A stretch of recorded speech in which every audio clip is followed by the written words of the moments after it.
matapos gulatin ng ating pambato na si Milan Milindo ang bansang Japan, kung saan pinabagsak nito sa round 1 ang world champion nilang pambato na si Akira Yaigashi at nakuha ang IBF World Light Flyweight title.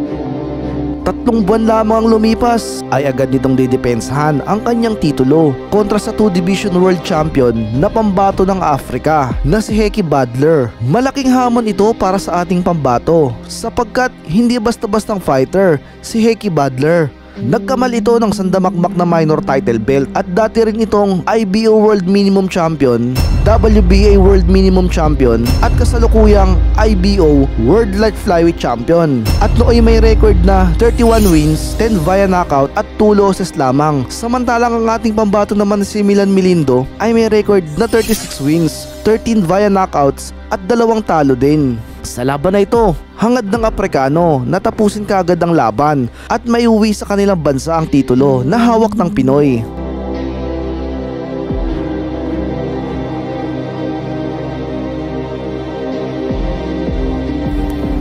Sa pag-umpisa ng laban ay nagpakita kagad ng bagsik ang parehong mandirigma. Tila ba pareho nilang inaasam-asam na wakasan kagad ang laban.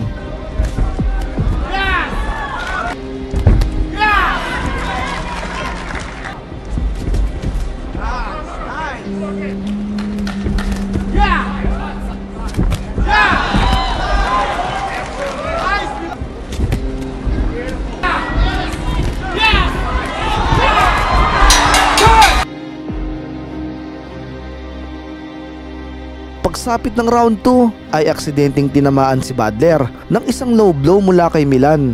Dahil dito, binigyan ito ng pagkakataon para makarecover at ginawaran naman ng warning si Milan.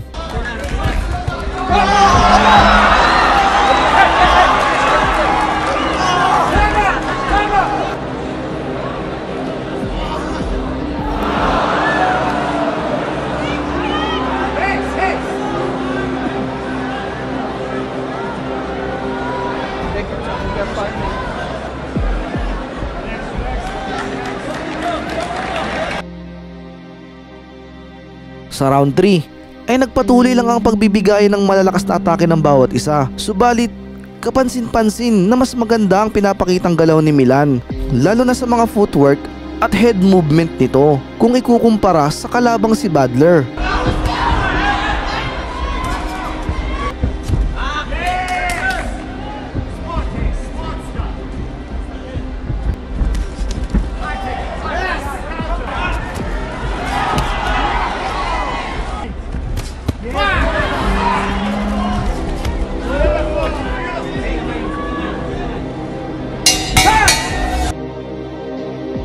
Habang tumatagal ang laban, ay tila ba kontrolado na ng ating pambato ang takbo ng sagupaan dahil ito sa ilang mga solidong counter-attack na naipapatama nito na kung saan malakas makasira ng ritmo kapag ikaw ay tinamaan ng mga suntok na ito. Dahil dito, nagawang makuha ni Milan ang mga sumunod na round.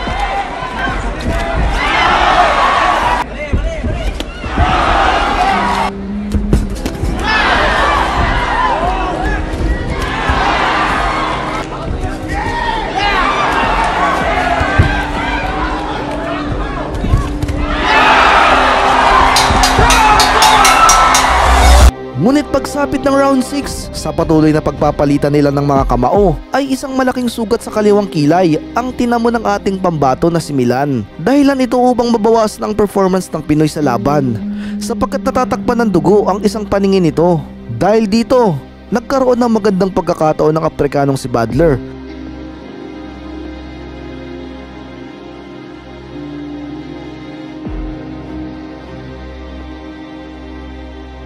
Sa round 7 ay pinupunti rin ito ang kaliwang mata ni Milan na kung saan naroon ang sugat, at kapansin-pansin din na nabawasan ang performance ni Milan sa laban. Siguradong dahil ito sa sugat na tinamo nito.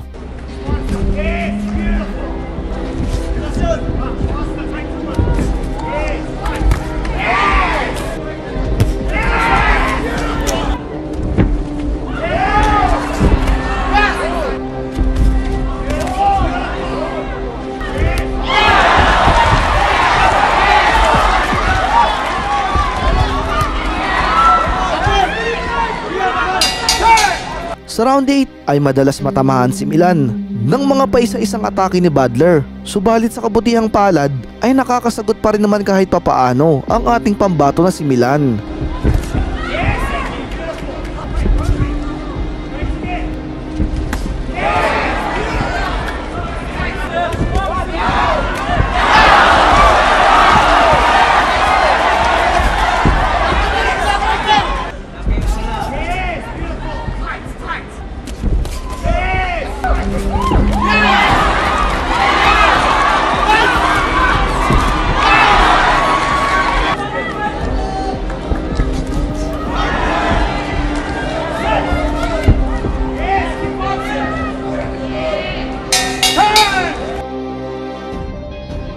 Dahil sa walang tigil na pagdurugo ay muling sinuri ng doktor ang mata ng ating pambato. Delikado ito mga brad, sapagkat maaari nang ipatigil ng doktor ang laban, at pag nagkataon ay tatanghaling panalo dito ang Afrikanong si Badler.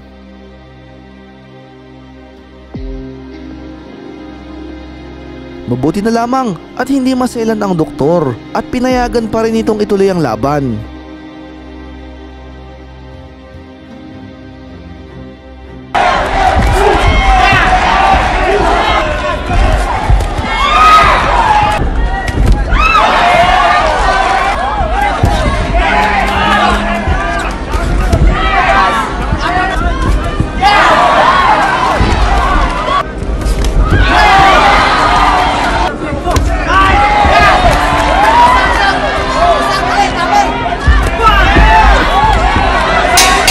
Subalit talagang minamalas ang Pinoy at tila ba pinapabor ng tadhana ang kalaban, sapagkat muli itong nagtamo ng isang sugat dahil sa isang headbutt sa round 10. Kaya naman napagamit ito ng clinch hanggang sa matapos ang round.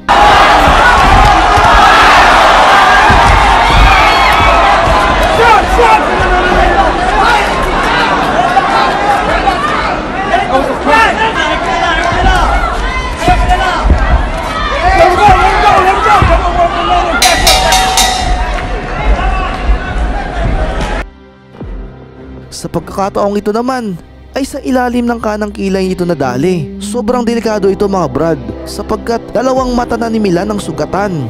Kung sakaling magpatuloy pa rin ang laban ay baka mapuruhan lamang dito si Milan, sapagkat literal na bulag ito sa laban, gawa ng dalawang sugat dito sa magkabilang mata.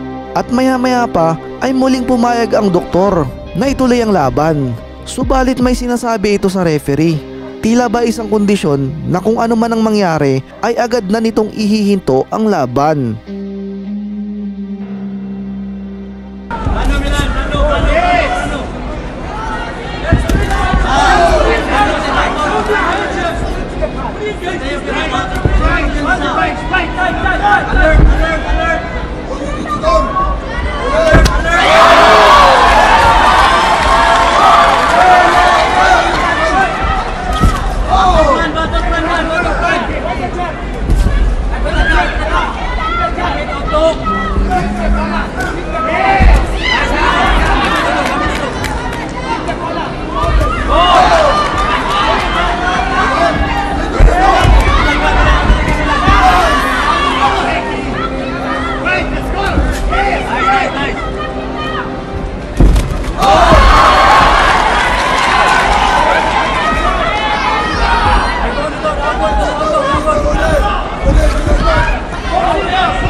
your heads.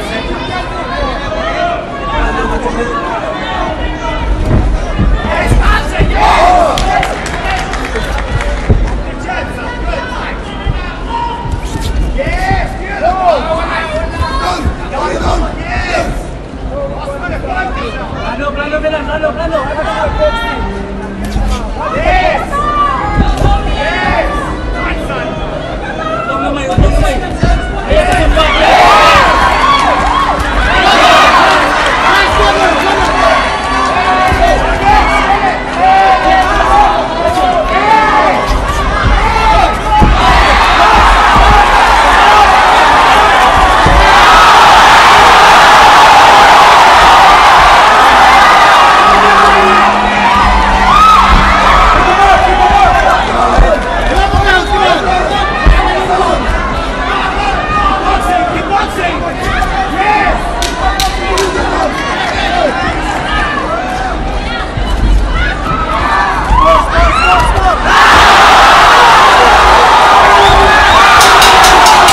Sa pagpasok ng round 12 ay tila ba literal na lumuluha ng dugo si Milan, at kahit lagyan pa ng basilin ng sugat nito ay patuloy pa rin ang pagdurugo. Lubhang delikado ang kalagayan dito ni Milan, na anumang sandali ay maaari itong tuluyang mapahamak at hindi na muling makalaban.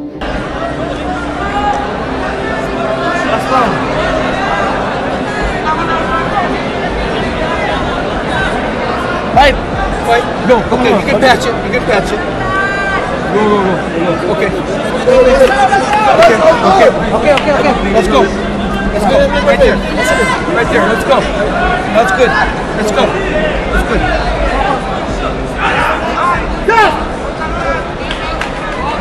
Touch ball.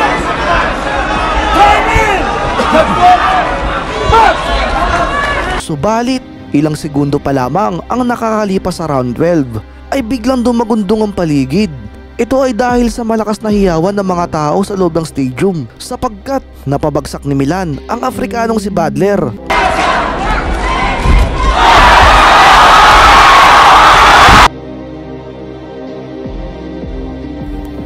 Tila ba umabot sa kabilang establishmento ang lakas ng sigawan ng mga manonood, at ang iba pa nga ay tila ba kinikilabutan sa kanilang nasasaksihan.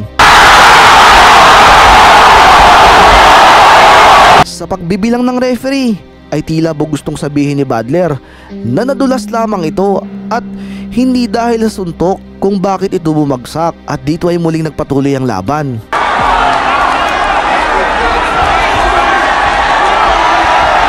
Sa pagpapatuloy ng laban ay tila ba nakuha muli ng Pinoy ang momentum ng bakbakan.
At sa pagtunog ng huling bell ay sabay na nagdiwang ang parehong mandirigma.